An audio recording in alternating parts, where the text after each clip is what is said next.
Hello students, Shri Deepchand Chaudhary महाविद्यालय में आपका स्वागत है। आज हम बीए फाइनल ईयर के आपकी क्लॉथिंग कंस्ट्रक्शन वाला जो पोर्शन है उसमें जो आपका वूल है,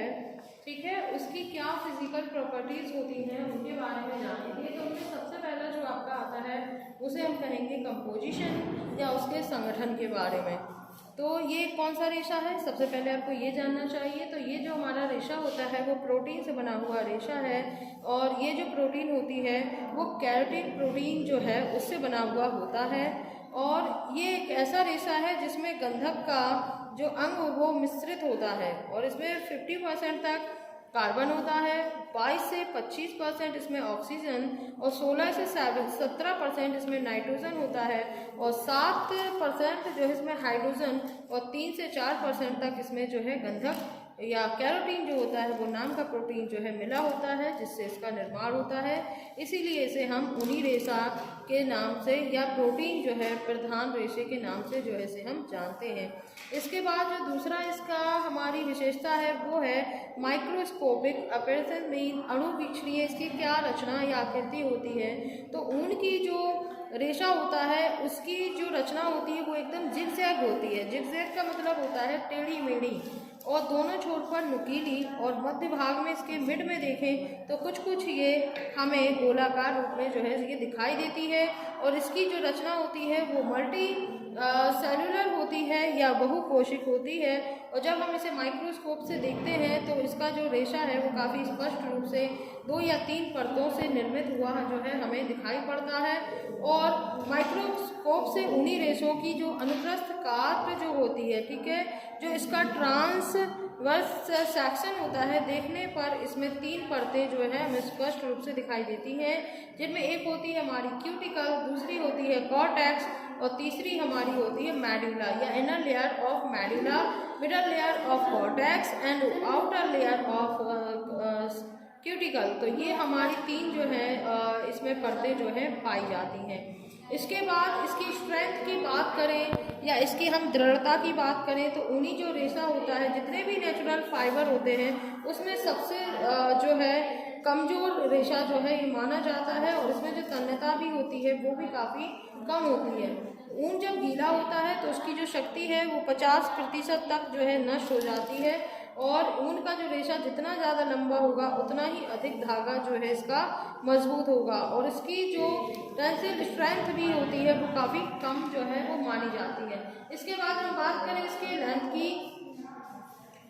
इसकी जो लेंथ हमारी होती है, ऊनी रेशों की जो लंबाई होती है वो 1 से 4 इंच तक की होती है, लेकिन कभी कभी रेशे जो है इससे भी ज़्यादा लंबे या 7-8 इंच तक के जो है हमें दिखाई देते हैं। और ऊन की रेशों की लंबाई जो है वो भेड़ की किस्म, उसके प्रदेश, उसके खान पान और जलवायु, या स्वयं भेड़ के शरीर के विभिन्न भागों से जो हमें ऊन या वूल प्राप्त होती है उस पर निर्भर करता है। और जो हमारे वुलन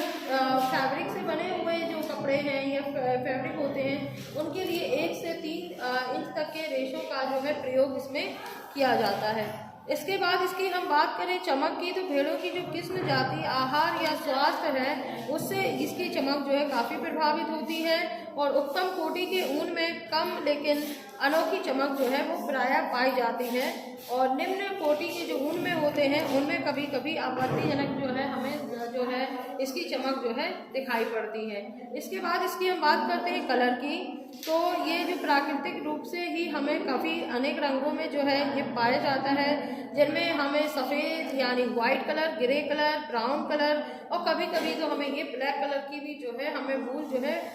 देखने में आती है। और रेशे की जो हमारी मिड वाली जो लेयर होती है जिसे हम कॉर्टेक्स कहते हैं, उसका जो रंग होता है वो मेलानिन कलर या पिगमेंट मेलानिन जो है इसमें पाए जाते हैं। सबसे इसका जो है आसानी से रंगना के लिए इसे जो है स्नो वाइट बनाए रखना जो है इसे कठिन हो जाता है, क्योंकि जैसे ही ये धूप या हवा के संपर्क में आता है तो इसमें पीलापन जो है काफ़ी जल्दी आ जाता है। इसके बाद बात करें इसकी रेजिडेंसी या इसके लचीलेपन की, तो उनमें जो है लचीलापन पाया जाता है। जैसे रबर को खींचकर छोड़ देने पर वो अपनी पुनः स्थिति में आ जाता है, उसी तरीके से जो वूल होता है वो भी अगर हम इसे रगड़ के छोड़ देते हैं तो वो अपनी ही स्थिति जो है वापस से ग्रहण कर लेता है। इसके बाद हम बात करते हैं इसमें क्रिम्प की। तो जो इसका लहरियापन है, ऊन का तंतु जो होता है वो जिगजैग स्टाइल में ही जो है होता है, और इसमें कुछ मात्रा में जो ऐठन भी जो है इसमें पाई जाती है, और जितनी ज़्यादा लहरें उसमें होगी उतनी ज़्यादा ऊन जो है वो अच्छी किस्म की मानी जाती है। इसके बाद हम बात करें श्रिंकेज की या इसके संकुचन की, तो ऊन के रेशे पर दबाव, नमी या ताप का जो प्रभाव पड़ता है, तो रेशे के जो सल्क्स होते हैं वो फूलकर और खुलकर फैल जाते हैं, और सूखने पर वो आपस में जो है सड़ जाते हैं, जिसकी वजह से जो कपड़ा है उनका वो काफ़ी ज़्यादा सड़ जाता है या सिकुड़ जाता है। इसके बाद बात करें हम इस पे घर्षण के प्रभाव की, इफेक्ट ऑफ फ्रिक्शन की, तो इसमें जो है सबसे बड़ी चीज़ जो पाई जाती है वो है ऊनी वस्त्रों को अगर हम मलने से जो विशेषकर जब वे गीले हो तो उनके रेशे जो है वो नर्म पड़ जाते हैं, और पानी तथा रगड़ का रेशों पर जो है प्रभाव पड़ता है, और जब ऊन के रेशे गीले होते हैं तो उनकी तहें जो है वो उठने लगती हैं, और यह विषम व खुरदरी सी जो है हमें प्रतीत होती हैं, और वस्त्रों के रगड़ने से जो वस्त्र है वो काफ़ी मोटा हो जाता है, सिकुड़ जाता है, और इस प्रकार से जो सूती वस्त्र को रगड़ रगड़ कर या मल कर धोया जाता है तो ये बहुत ही जो हानिकारक जो है रूप में हमारे सामने आती है, और कपड़ा काफ़ी खराब हो जाता है। इसके बाद बात करें हम हीट कंडक्टिविटी की